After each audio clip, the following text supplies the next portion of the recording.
We'd like to warmly welcome you to Intersections, where faith, ideas, and life meet. Today we're talking about Ethiopia.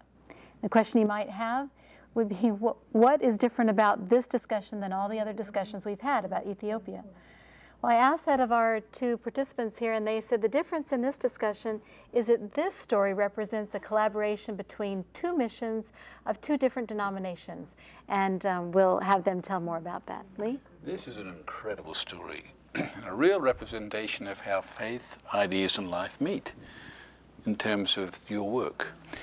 Now, Sister Maddie Rivera, you are from a South American country. Which one? Ecuador.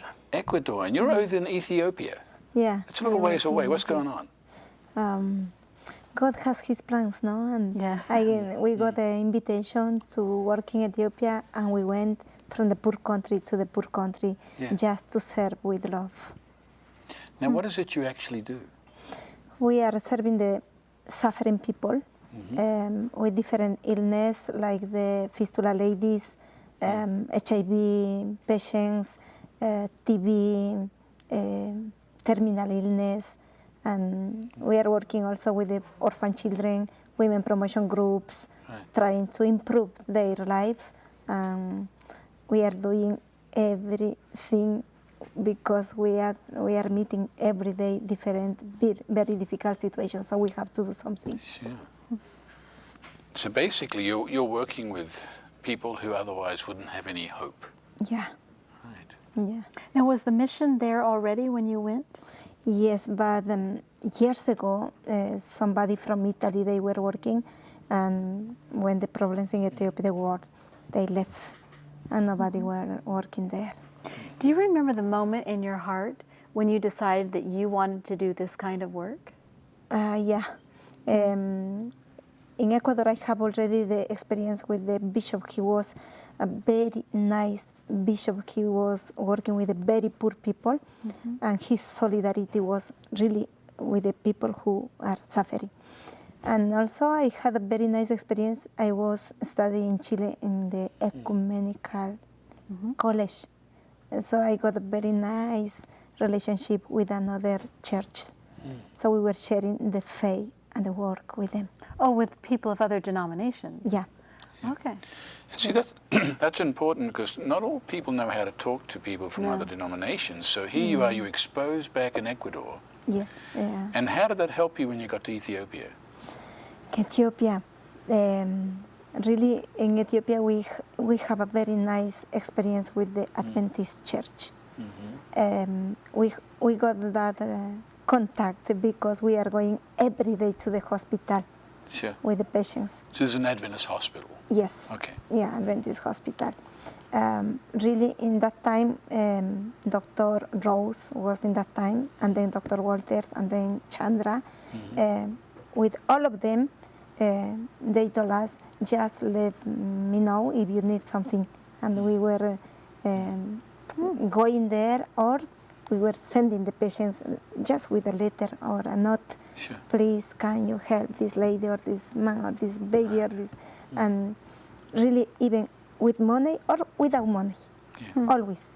Now there are religious differences in the missions. Yes. Is that noticeable when you're caring for patients, or how does that work?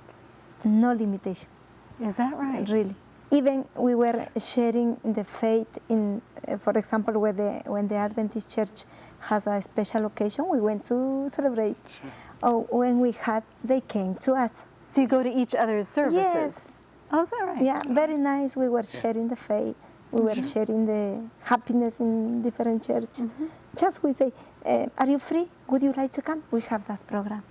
Right. And they came and they were sharing with us, and we are going there also. And another church, the Lutheran Church, Orthodox Church, Muslim people. So there's a variety. Now, we want to roll a film because you have something that you wanted to show. Tell us about the film as it begins to roll. Films. The documentary. We're showing a documentary that's been recently developed by the Fistula Foundation. This is actually the one that we're going to see now, is just the faces of Ethiopia, and show you some of the work that Maddie's doing. Okay. Now, as they're beginning to roll it, Larry, Can I call you Larry? Dr. Larry. Okay. How did you get involved in all this? Well, we have a program where we send doctors out to Ethiopia from the London School of Tropical Medicine. Here goes a video. We'll continue. That was rocky.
Larry, in the process of watching this presentation, it told us that 11 people died of malaria during this time period.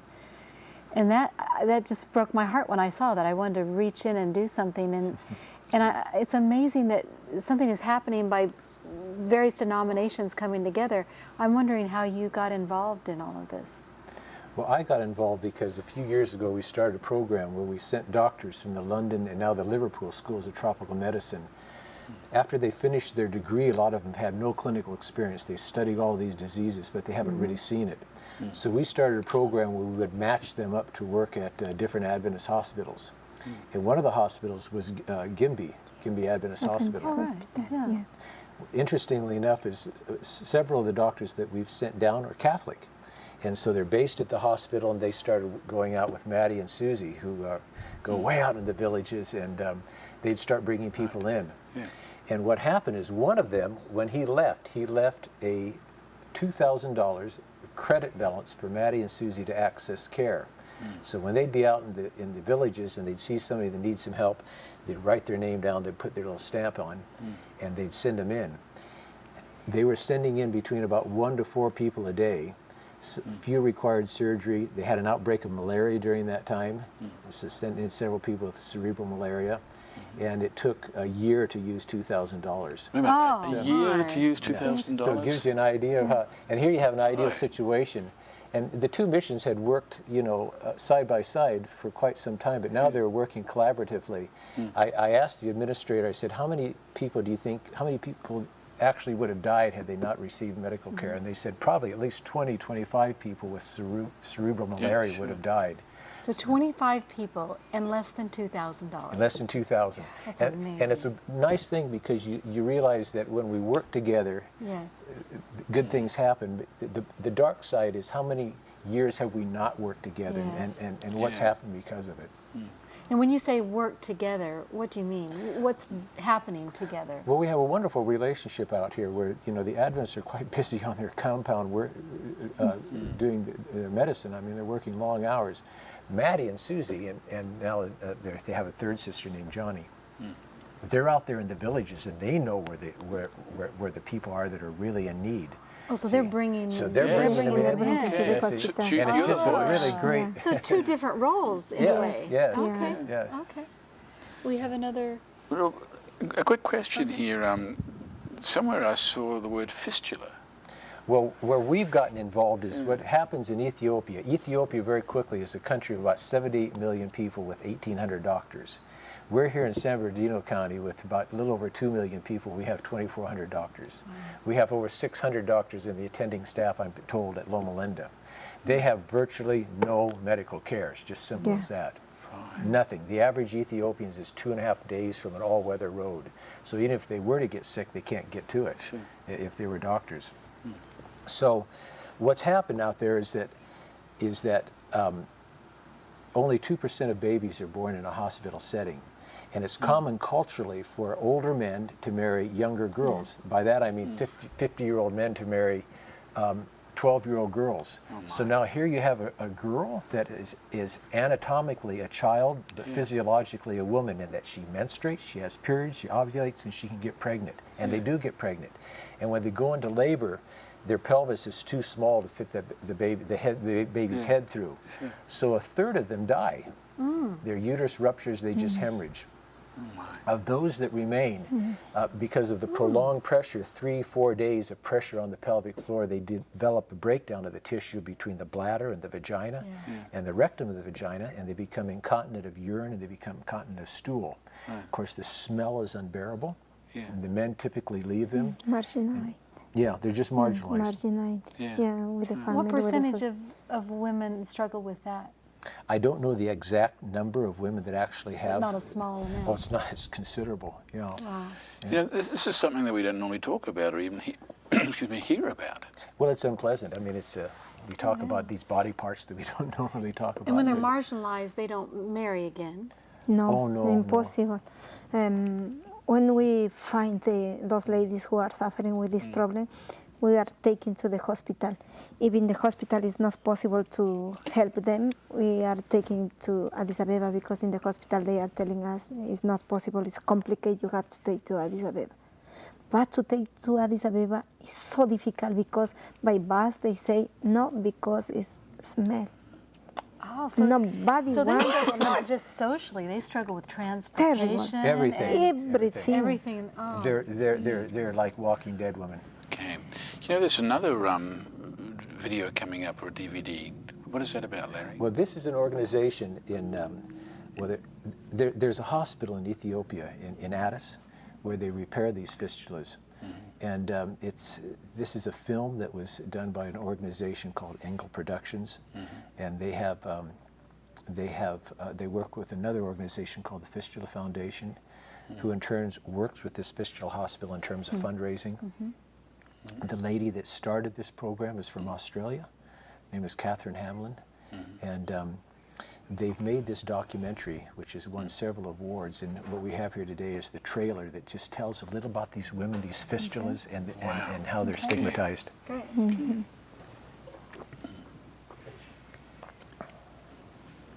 ለዘላለም ቸርነውና የማዳን ኃይሉን ላሳየን በክንዱ ለሚጎበኘን መልካሙን መዓዛ በምስጋና አቅርቡለት፣ በእልልታም ስገዱለት።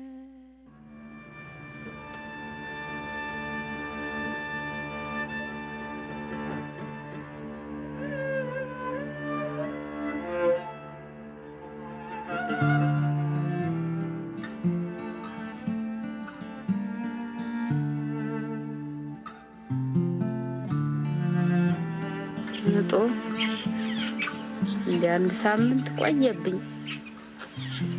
ሳምንት እንዲያልፍ ሳምንት በለጥ አለ።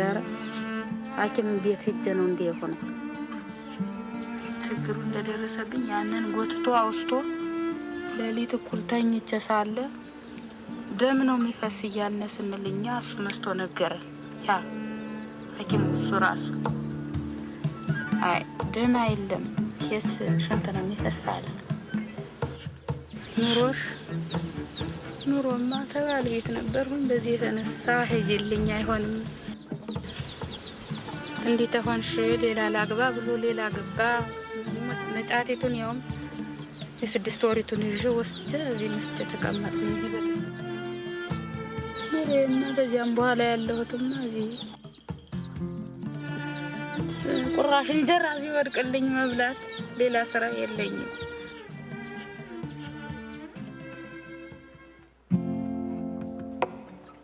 ይፈሳል አይቋርጥም። በቃ እንግዲህ ደመኛ ሲያመኝ እህበይ ይለኛል፣ ይገፋኛል፣ ይፈሳል አይቋርጥም። ሳንጂው አይቋርጥም።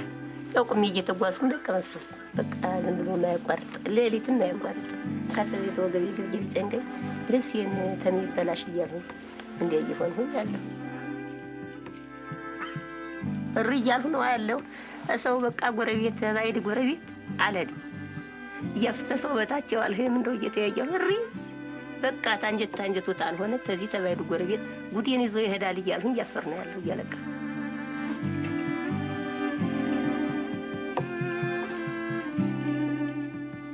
መጀመሪያ እኮ እንግዲህ በ12 አመት ማለት ይቻላል እኮ ተመኘሁት ወይም ሀጀ ነገር ቢቆም ይሻለኛል ስለሚሰማኝ ጤና እዛ ጓደኞቼ ምናምን ስራ ሲይዙኝ ቁጭ ብዬ ሳይ ስለሚሰማኝ ስለማለቅስ ስለዛ በቃ መከላት ሀገሬን አለማየት አለብኝ። አይ ብቻ ነው ላለው ኪሳው ደም ምንድን ነው አይመስልኝ በጣም ይሰማኝ።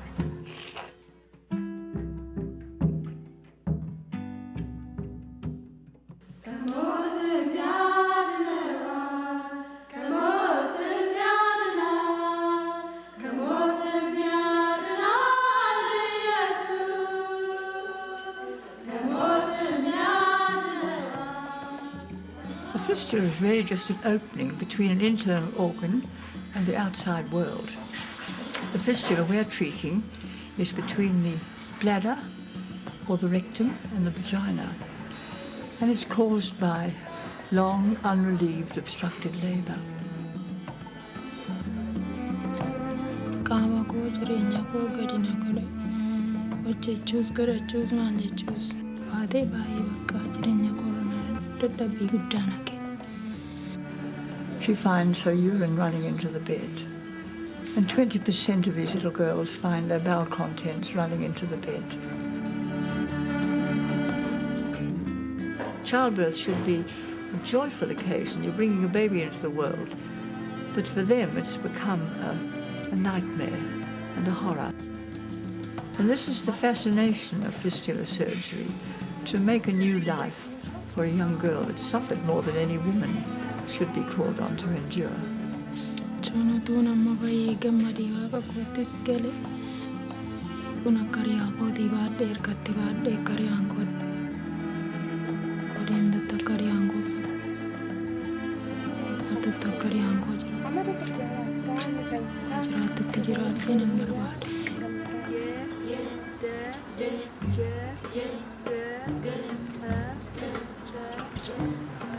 ንጥልናው እዚህ አፍንጫውንም ይዜ የለ ሁሉ አይጠየፈንም። ምኝታው ሁሉ ቆንጆ ነው። እዚህ እንደዚህ አገር ቤት እንደዚህ መንከባከበን የለም።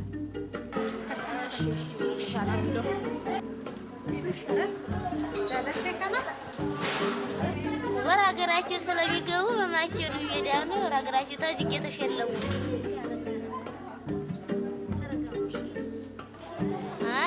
ደስ ይለኛል። እድን ይሆናል እያልኩ እኔም እንደነሱ ድናለሁ ይሆን እያልኩ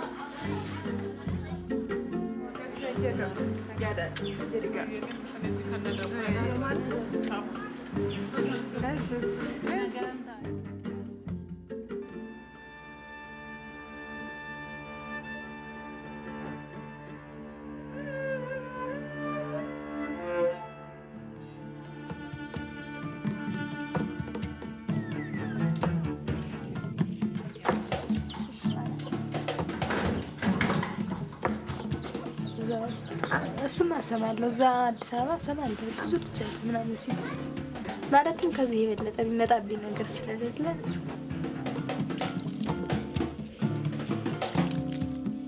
ከዚህ የበለጠ ምን ይመጣብኛል ብዬ ነው የምፈራ።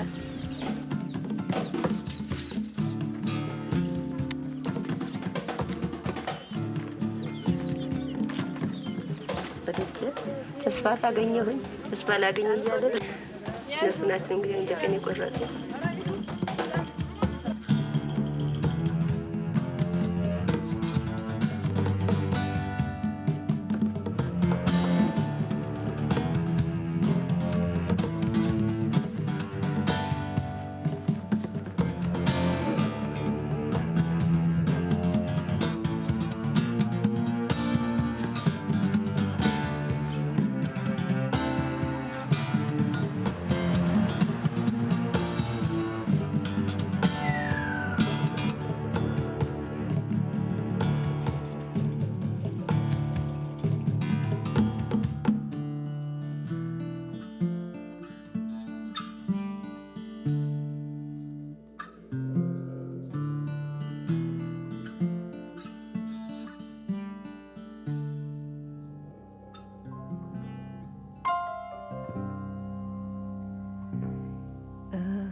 Larry, this is an incredible story. What are you thinking? What's the answer? Because this is a complex problem. Well, where we're getting involved now is we've set up a program. You see, only 2% of women in Ethiopia deliver in a safe environment where if they do obstruct, they can have access to cesarean section. The reason why these fistulas were eradicated in the United States is because women go into the hospital and they deliver with. What's interesting is the last fistula hospital was in New York City. It was torn down, and that's where the Waldorf Astoria Hotel sits today. So it's eradicated here. It's pretty much eradicated, yes. What we do is we raise money to provide funding so that women can come in and go into labor in a safe environment. So if they do need a C-section intervention, they can have a cesarean section that prevents this whole thing from happening. Well, Carla, that's an incredible story. We're looking at intersections, how faith, life, faith and ideas in life meet. And certainly this is an example of how faiths, different faiths, are working together to make lives of these young women more... This is orthopraxy. This is correct practice. Yes, that's how we should be working together. Yes. All part of God's This body. is Christian faith at work. Yes. Thank you so much for joining us in Intersections, where faith, ideas, and life meet. Thank you to you. Thank you. Thank you.